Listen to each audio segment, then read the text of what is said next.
Welcome back everyone to another Coach Blakers video. We're going to be looking at a Kha'Zix jungle gameplay here. This is a gold game. This player used to be diamond and they want to know how to get back. If you guys are interested in improving at your gameplay, CoachBlaker.com of course is where you want to go. Link in the description down below. And just remember, Coach Blaker, and then just add a .com after it. Boom, bam, shamalam.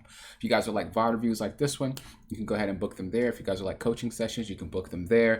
If you're really interested in getting better at League and you're very and you're willing to pretty much just learn and improve your play and really start climbing, CoachBlaker.com is where you want to go. I'm also going to add a section 2 when you guys book that says, do you want it on YouTube? Some of my students do not want their VOD reviews or coaching sessions on my YouTube, but I'm going to have that yes or no question there. So when you guys do book, you guys can tell me. If they're like, dude, I don't really care if you put it on YouTube, I'll record the coaching session and I'll put it on YouTube. I know you guys do like the coaching sessions and the VOD reviews that I put on YouTube, but remember, it's not up to me. It's up to the students that book the session if they want to have it recorded. Okay, so let's get into it. Looking at a Kha'Zix gameplay here into a Wukong. So one thing about Wukong is he probably just beats you at all stages of the game unless you start snowballing on him. The reason why is because with the more champions that Wukong is next to, the more armor and magic resist he gets. I think it's just armor now. It used to be magic resist, but I think it's just armor. Guys, can I check that passive real quick? I know they reworked him, so I just want to make sure. Let me check that passive real quick. Let me check it real quick. So he gets armor and he regenerates HP. Balanced. Okay, so anyway, just remember, you don't really beat him unless he's low or you're already snowballing. So we don't really want to look to go against him. I'm going to assume that's why you're starting top. Another reason why you could be starting top is because you know that this is a lane that you kind of can't impact. I mean, they might be low, but you don't really need to snowball some tanks. The only reason why maybe ganking this lane is good is because it gets you snowballed. But let's say you're playing a tank and, you know, they're a tank top. No reason to really gank them. You just let it hang. So we are pathing down bottom towards Varus, Maokai into Misfortune and Nautilus. Very active lane, so you can pick up some kills there as well. We're already looking for, okay, 3 camps. 3 camps instead of full clearing. Let's see if we can get active.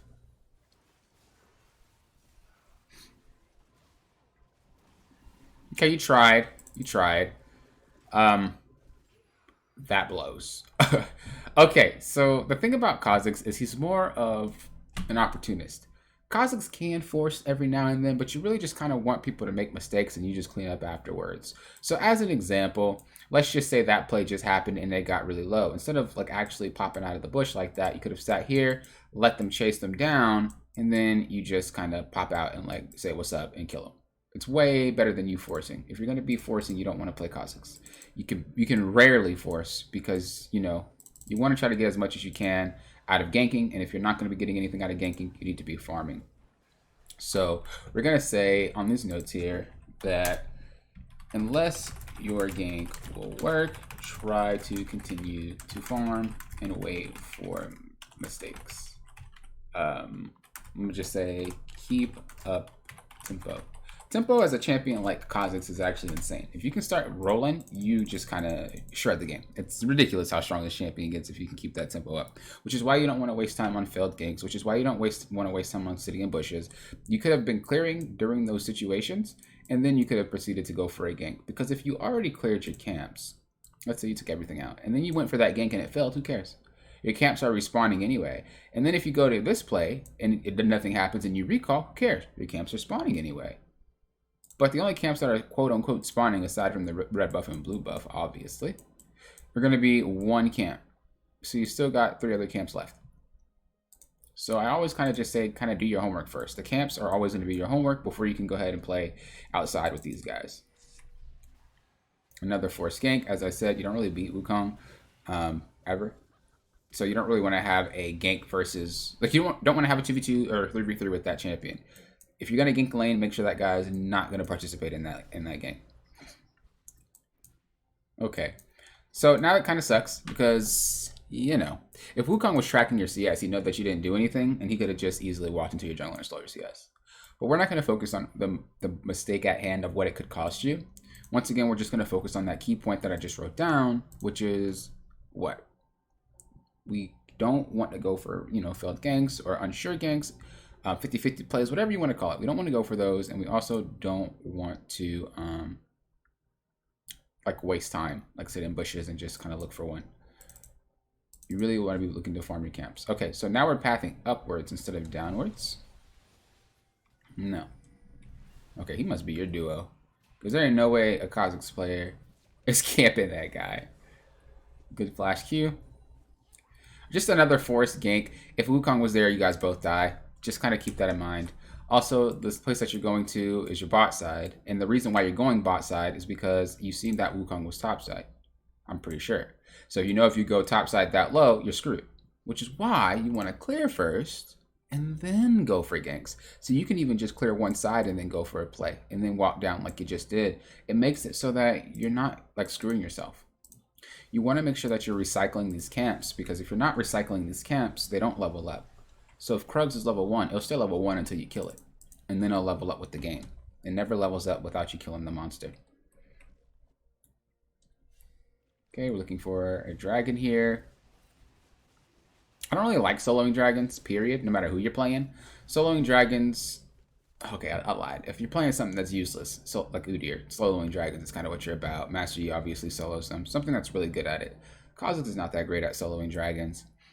But again, you want to keep that tempo. You don't want to waste time getting a dragon that if you're going to snowball and win the game before you even get soul, what's the point? Put more focus on keeping that tempo. Put more focus on farming those camps. Honestly, if you just kind of cleared your camps first before you did anything, I'm pretty sure that would help you out a lot. So, just going to say... training. Try to clear all of your camps before going for place. Just kind of do that in normals if you want. It doesn't have to be ranked, but like really see the opportunities that you can get. This will make sure that you're pathing to the right side, and this will make sure that when you're done pathing, you know you have a play to go to. You don't want to leave base and just do what you just did and not really be sure about where you want to go. You see how you did that and did that? It was clear that you weren't really sure where you wanted to walk to, and then it was like, oh, I got camps top. Let me go top. You never really want to path because you got camps. You want to path because you're trying to affect, you know, lanes. I actually wanted to play Kha'Zix today.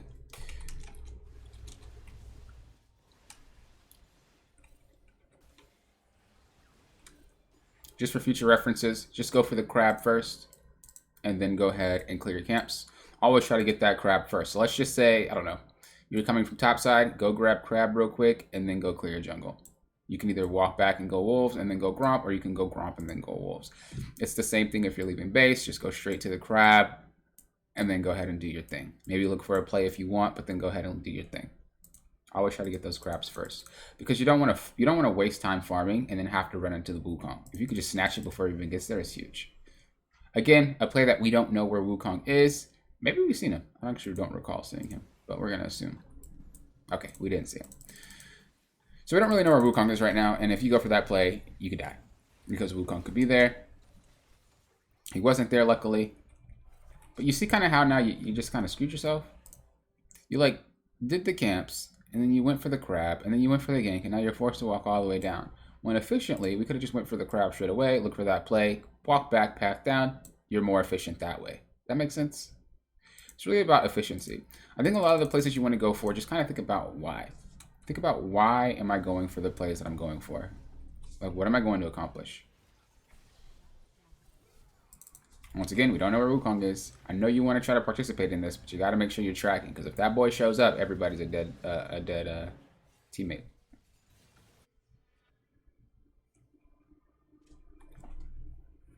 I'm not gonna like comment on just are you dying there. That is what it is. You underestimated your damage, and you probably underestimated. I mean, you overestimated your damage, and you probably underestimated how like OP Swain is right now. It happens. You'll learn as you play. But I think the play in itself was fine as long as we just knew where Wukong was. Because if you popped out, you died. But the play by itself, I think, was good. It was a fine play. You'll just learn how to limit test eventually. Nice. Okay, you really got to be careful of that Swain there. You got to realize you're 2 levels down. You're not going to one bang if they're not isolated, so just be careful about that. Once again, it just kind of looks like you're limit testing. I mean, there's nothing really to say. It doesn't matter that you're dying. It looks like you're limit testing. It looks like you don't really fully know how much damage you'll pop out, so you're just kind of trying. I don't really care too much about that because you'll learn. Okay, a play is going on. You just have to rotate. Perfect. No, we can't kill that. Wukong, just go back. Don't waste time like that. The play was over when you got the kill. Good job. Let's leave. You don't need to, like, have a play continue. Oh, you could have killed them off of that. Oh, you seen the swing coming. Okay. Perfect. So I will write this. If there is a play happening, once it's over, it's over. Do not continue to try and make that play go longer. What do I mean by that? That was a long note. I could shorten that down. But what do I mean by that? Some plays, this is every elo. It's not just slow elo. You know, it happens in high elo too. Sometimes people reach. So in particular, let's just say the initial play was dragon. We all go to dragon, we get the dragon. The team pops out and we're like, dude, let's roll. You're overextending the play. You're basically making the play last longer than it needs to. The original play was dragon. Let's keep it at that. We got dragon, we're out. You see that type of play happen a lot, where you get dragon, you all die anyway, and it's like, we didn't even have to fight them. You didn't. If it's your personal play, you stop. If it's a play that you're thinking about, if it's a play that you're going to do, you go do that play, and after that play's done, okay, I killed the Nautilus, that's what I was going down there for, I'm done, I'm out. That's how it should be. You shouldn't be looking for more. Now, when it's a random play, and you just, whatever, something just happens, and like, I don't know, you're doing a blue buff, you're trying to steal the blue buff, and like your teammate like starts inting, and you're like, oh, I can come over and help. That's different, because like a team fight, you can't really control like how long that'll last. But if it's your initial play that you're going to do, and you're going to do whatever it is, you got to make sure you stop that play. For instance, we do dragon here. Perfect. We should be out. Okay, we go Gate Misfortune. Perfect. We should be out. Exactly. You are out. Exactly. But the sad part is you only are leaving because you have no mana. You're not leaving because you don't want to be a part of this play. It's just because you have no mana. So if we can replace the fact that I have no resources and that's why I didn't continue this versus I just know this is a horrible play. Dude, we killed the Misfortune. That's what I came down here. I'm out. That's your fault. You got caught. If we can continue to have that type of mindset when you're playing, especially a champ like Kha'Zix, Ringar, whatever, anything that snowballs really hard, it'll be beautiful because you're keeping up tempo. You really got to focus more on clearing your camps. It's not just about those buffs. I want to see you clear your camps more, for sure. Okay, this is now you're kind of hovering. You're just kind of waiting for a play to happen. A good way to hover, here's an example. So let's just say you're doing what you're doing, and you're like, oh crap, a play is going to happen. I'm trying to defend tower. I don't know if a play is going to happen. I don't really know what's going to happen from this point on. A good way is to farm camps near the area that it's going to happen. So that way you are closer to the action if it does happen. Okay?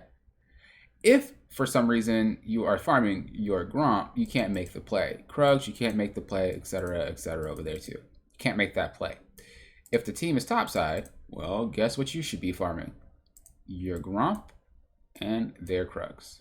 If you're farming Wolves, it's scary. If you're farming Raptors, it's scary because you realistically can't make that as fast as you could if you were already on these camps. That way, it beats just sitting there doing nothing. Because that's what you're doing. At least you're sitting on Raptors doing nothing, but you're clearing camps. Versus sitting on here and just kind of stealing the gold and experience from your teammates. Just a little tip when it comes to like mid-game phase. And that happens like that. Trying to get the camera back to normal. That was a prime example. You see how you could have been clearing your wolves right now? But you're kind of waiting for something to happen. And the sad part is, this wasn't even a play. You just kind of went on because Varus went and landed his ult. This is 3v4 and you guys are behind. There's not really a world where you win that fight. So one thing to think about when you have a team like that is you want to actively think, do we win this fight? So let's go back and let's analyze this. Do we win this fight? Let's look at who our teammates are right now. You have Varus, Maokai, and you. Maokai is going AP, and what the freak? Leandri's? Bruv. Okay, well, he's definitely not a support right now, and he's 1-8. So if Nautilus beats Maokai, Misfortune 6-6-7, we're gonna say they're kind of equal. He's 8-1, and you're 3-4. You're not even a champion to this guy. right? And then there's other champions we just don't see. So automatically, we're already screwed just because we're already down champions.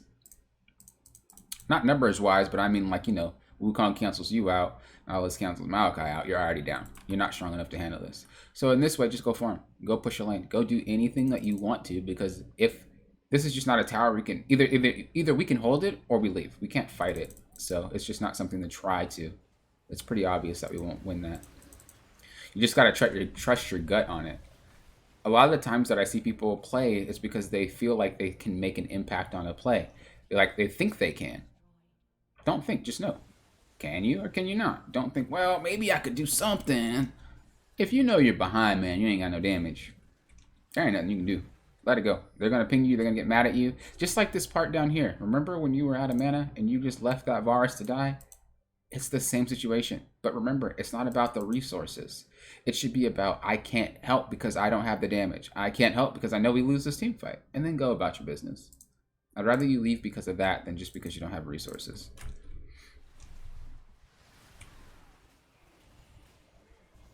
Okay, you're holding the wave. We never think I have dragon. Just continue to push mid if you would like. Continue to do raptors, whatever. Yeah, whatever. Do whatever you want because there's no play to be made, really.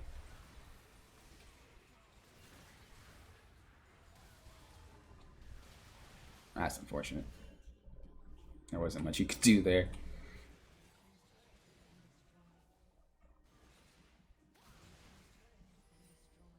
Wukong's so dang busted.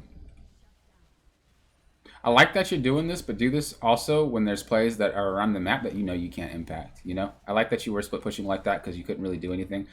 But also just do it when you know you can't help anybody as well. Not because there's just nothing to do.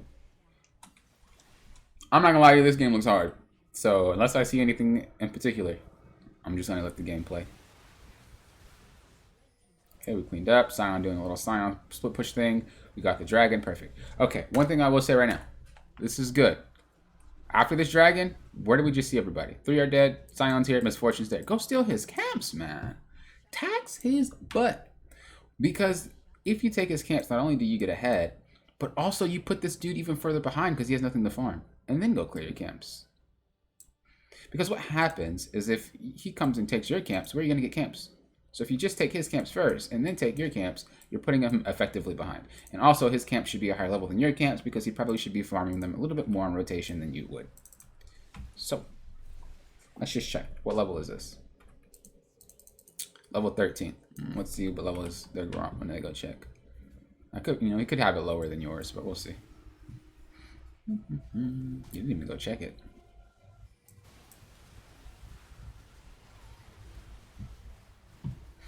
You really gotta watch hopping onto that swing.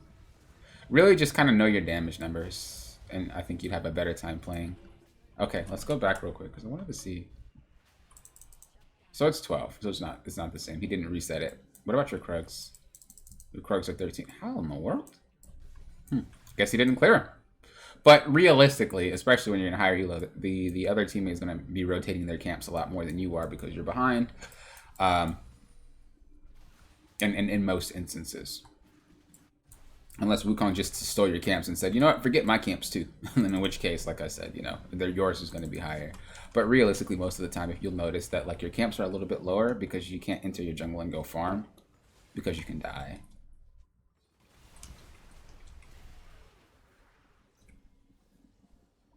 You just gotta let it go. You can't get that drag. Same thing with right here. Like, look at this. We have no vision. Once again, we're in the same position. We don't actually win any fights. They're massive. The only reason you guys won that last fight was because you picked them off a little bit. It wasn't an actual 5v5. Your team isn't magically going to be good enough to handle the play. Your team isn't. You aren't going to be able to really impact nothing out of nowhere. You know, the stats don't lie. You don't have the damage. You know, your team doesn't have the damage. Those are the stats. And if we don't have those, we can't effectively do anything. It's one thing when they make a mistake like that and you get a free kill, just like that Varus did, but it's another thing to do what you just did and like walk in looking for plays because you're behind. That doesn't work like that. When you're behind, the best thing you're looking for are picks. Picks. That's the only way you're going to win when you're behind. So that looks like it's a game. So the main things that I think we should focus on here is going to say, unless you're getting work, try to continue to farm and just wait for mistakes. Keep up your tempo. I want you to really, really try number 2 though. So we're going to say homework number 2. If you farm your camps more often, I promise you'd be a lot more ahead in your games. Just off the simple fact that the enemy team doesn't farm as much. So that's what I would like to see from you. Try to clean your camps more often and try not wasting so much time. It doesn't really matter what champ you're playing, honestly. You don't want to waste time anyway, but when it comes to snowbally champions, tempo is important. You don't want to like start snowballing and then stop and then they catch up and then keep doing that. So yeah, that's pretty much what you want to focus on. Thank you guys for watching. I do appreciate it. Again, if you guys would like coaching sessions or VOD reviews like this one about your personal play, go ahead and go to coachbooker.com for more information. Peace, late. Have a good rest of your day or night. Thank you guys for watching. I was thinking about something else to say, but I forgot. Oh yeah, thank you for approaching this like a coach.